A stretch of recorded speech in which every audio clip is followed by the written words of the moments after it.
Good evening, and it's great to start another week with all of you at home. We do begin tonight with the U.S. bracing for a major hurricane, up to a Category 3 hurricane or more. At this hour, still Tropical Storm Idalia, but quickly growing stronger. They expect this to rapidly intensify as it moves across the very warm waters of the Gulf, set to slam into Florida overnight Tuesday into Wednesday morning. This could be very dangerous, then racing up through the Carolinas and the East Coast. Take a look tonight.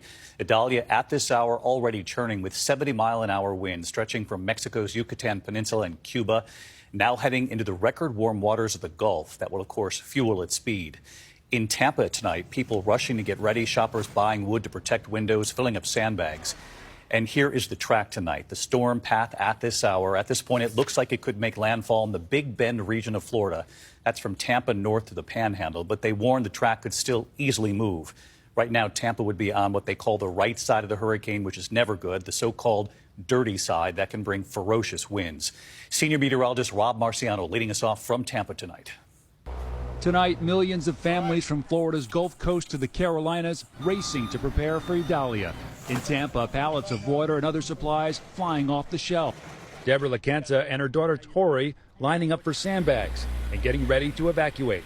Yes, I've been here 20 years, and you don't wait.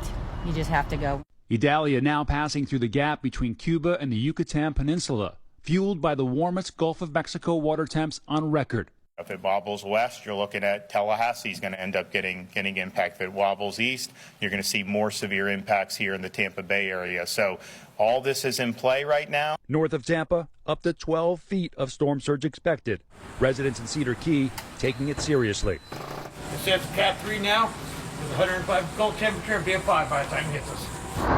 Idalia is set to be the first major hurricane to impact Florida since monster Category 4 Ian made landfall last September. With winds of 150 miles an hour, it decimated barrier islands and killed at least 150 people.